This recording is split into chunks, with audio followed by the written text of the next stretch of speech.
Selamat siang rekan-rekan media yang ada di Kabupaten Mandailing Natal hari ini di Kejaksaan Negeri Mandailing Natal, tepatnya hari Selasa tanggal 9 bulan Juni 2020. Puji syukur dan alhamdulillah kita ucapkan Bapak Kajari dan berserta Kasih Pidum bersama dengan Seksi Pidana Umum dibantu oleh Seksi Pengelolaan Barang Rampasan pada Kejari Mandailing Natal telah melaksanakan pemusnahan yang kedua dari 3 kegiatan tahun anggaran 2020. Dalam hal ini, Seksi Pengelolaan Barang Bukti Barang Rampasan atau disebut PB3R telah berhasil dan sukses melaksanakan tugas sebagai eksekutor untuk keadilan dari putusan pengadilan yang telah berkekuatan hukum tetap. Barang yang dimusnahkan sebagaimana sesuai dengan berita acara BA23, berita acara pemusnahan barang bukti, ada narkotika, barang yang dimusnahkan sebagaimana sesuai dengan berita acara BA23, berita acara pemusnahan barang bukti, ada narkotika, ganja dan sabu. Ganja sebanyak 4.270,71 gram dan ada juga 14 paket serta 4.943,3 gram dalam bentuk ganja, sabu 43,17 gram dan juga ada 3,39 gram itu dalam tindak pidana narkotika yang sudah mempunyai kekuatan hukum tetap. Dan ada juga barang bukti lainnya terdiri dari barang bukti berupa elektronik handphone yang kita musnahkan, terdiri dari 5 handphone unit yang masih kita cek sebelumnya bagus, hidup, dan ada juga barang bukti berupa pakaian dan juga ada alat-alat menggunakan tindak pidana senjata tajam ataupun menggunakan senjata api, dan juga ada selongsong peluru, dan tadi pemusnahannya dibantu oleh Bapak Kapolres yang dipotong berupa senapan angin, dan juga dilaksanakan pemotongan berupa pistol, dan itu sudah terlaksana dengan baik hari ini. Bulan berapa itu? Bulan berapa, tanggal berapa? Terus kondisi proses hukumnya sampai saat ini sudah bagaimana? Apakah masih tahap di pengadilan atau masih keputus dan ditahan di mana? Yang semua yang baik. Barang dimusnahkan itu. Baik, terima kasih Pak Abang dan pertanyaan. Jadi begini teman-teman ataupun insan pers yang ada, terima kasih. Ini Seksi Pengelolaan Barang Bukti itu hadir karena latar belakang yang ada di Kejaksaan Negeri seluruh Indonesia.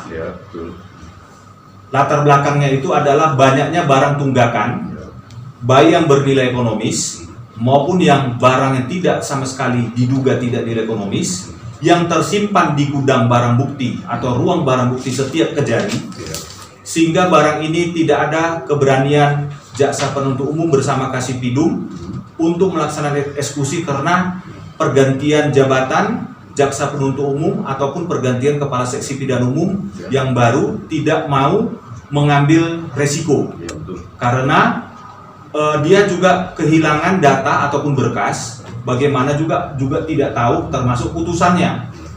Seksi barang bukti ataupun seksi pengelolaan barang bukti barang rampasan yang dihadirkan jabatan di setiap Kejari diperintahkan oleh Bapak Jaksa Agung, khususnya PPA, Pusat Pemulihan Aset yang ada di Kejagung, untuk melakukan tindakan-tindakan berani dengan memperhatikan SOP yang ada dan kodifikasi hukum-hukum yang ada, baik juklak juknis yang ada di Pidum maupun di Pitsus. Sehingga pemusnahan hari ini, pertanyaan Abang tadi itu ada yang prosesnya di tahun 2019, ada proses yang tahun 2020 sudah inkrah antara Januari dan Februari Maret kita inventaris dan kita beritahukan kepada jaksa. Tapi ada juga yang tahun-tahun yang sudah di bawah 2017 yang kita lihat seperti tadi ada papan, ada kunci-kunci, mungkin itu kasus ilegal, diduga kita kasus ilegal mining ya. Di situ ada juga perambahan, dulu pernah ada sampai tadi ada alat eskalator ya ataupun alat besar tadi dan aki itu diduga kami dapat informasi dari kita cari penelusuran berkas itu bahwa berdasarkan itu adalah kasus illegal mining Pak, seperti itu. Bahkan ada dompeng kita itu ada dirampas karena bernilai ekonomi. Tapi seperti parang, pisau, celurit, dan ini adalah kami keberanian dengan membuat sebuah perintah pencarian putusan dan pencarian berkas dan berkoordinasi ke Polres, akhirnya kita musnahkan Pak, supaya tidak terjadi penumpukan yang tidak berarti. Karena itu akan terus menerus kalau datang pengawasan internal kami dari asisten pengawas Kejati maupun dari Kejagung, itu akan tidak enak Pak, ditegur terus kita sementara ada manusia dewasa, manusia yang punya hati nurani. Kalau memang itu tidak diambil lagi juga, bahkan kita sudah laporkan seperti pakaian-pakaian, tas-tas mungkin apa di situ kita panggil 2-3 kali dan dia kata serahkan di situ aja. Kita banyak Pak, kita harus berani membuat terobosan untuk menertibkan dan untuk mencegah terjadi penyalahgunaan pengambilan barang bukti oleh oknum ataupun internal kita Pak. Seperti itu Pak. Oke, makasih. Ada lagi lanjut Pak Polres ya. Artinya saya ini sering ditanyakan masyarakat ya. Di Polres ada pemusnahan, di Kejaksaan ada pemusnahan. Ini berkolaborasi kalau sudah punya pemusnahan di Kejaksaan, apakah di kepolisian tidak ada lagi?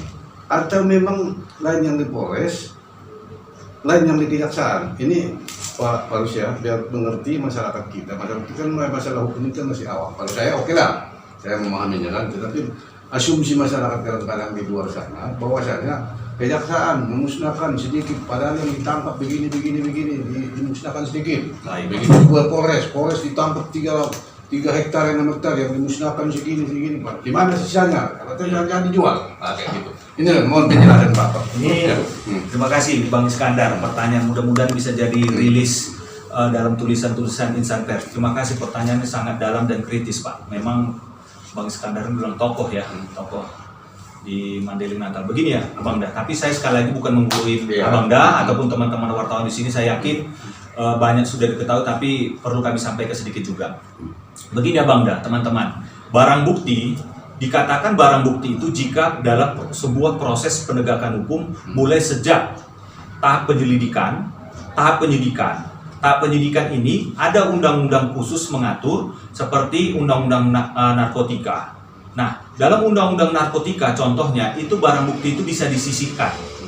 Dan yang memusnahkan seperti pertanyaan Abang Da, itu bisa dimusnahkan sesuai dengan undang-undang narkotika itu. Penyisihan barang bukti yang contoh itu ada 1 ton, lalu disisihkan hanya sekian gram, dan itu sekian gram itu berdasarkan berita acara yang ada sesuai ketentuan KUHP, dan itu yang dimusnahkan di tingkat Polres ataupun BNN. Ataupun juga dalam kasus misal penyeludupan, kalau kita lihat tindak pidana penyeludupan, tindak pidana ekonomi lainnya. Jadi ini merupakan penyisihan barang bukti yang diketahui oleh jaksa penuntut umum seizin dan juga ketua pengadilan yang memberikan izin sita itu. Nah, sejak dari situ ada seolah-olah berkurangnya barang bukti. Nah, penyisihan ini semua diatur oleh surat perintah dan juga harus dituangkan berita acaranya oleh pejabat yang berwenang. Pada saat sudah ingkrah dan ini maju ke proses penuntutan, Abang Da, inilah yang sudah ingkrah, inilah yang dimusnahkan oleh jaksa penuntut umum. Pemisahannya di situ, ada proses penyidikan, ada proses putusan pengadilan. Yang kami musnahkan semua ini adalah proses yang sudah ada penuntutan dan sudah ada putusan pengadilan yang ingkrah. Pengertian ingkrah ini tidak ada upaya hukum lagi, baik dari terdakwa maupun dari jaksa penuntut umum. Kalau sudah ingkrah, itu ketentuan dari pengadilan negeri 7 hari kami tunggu, dari pengadilan tinggi 14 hari, dan itu kami tunggu tidak ada upaya hukum, dan jaksa wajib segera memusnahkan kalau itu memusnahkan. Kalau dia dikembalikan kepada yang berhak. Kalau itu bernilai ekonomis dan dirampas, kita lakukan lelang. Dan niscaya mudah-mudahan kami juga akan melelang dalam tahun ini. Dan kebetulan KSBB ex officio selaku ketua panitia lelang, yang dulunya di bawah pembinaan ataupun Kasubagmin jabatan Pak. Gitu Abang Da. Oke, jenis-jenis barang yang dilelang ini seperti apa kira-kira Pak? Iya, bergerak pertanyaan Abang Da.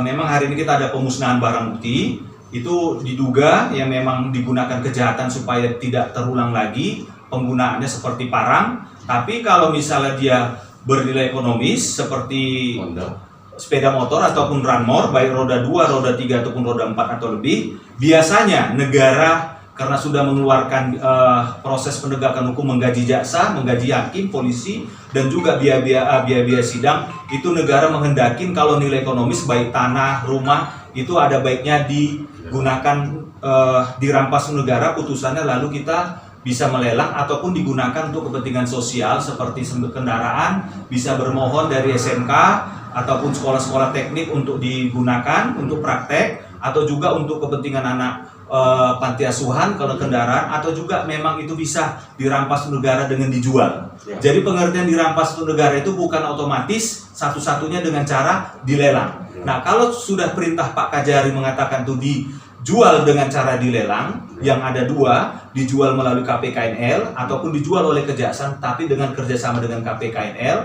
lah itulah yang masuk ke negara, dan pemasukan negara dengan sumber PNBP ataupun pemasukan negara bukan dari sektor pajak. Bukan uangnya itu bukan untuk Kajari ya? Bukan Abang Dan. Bukan Abang Dan. Oh, iya.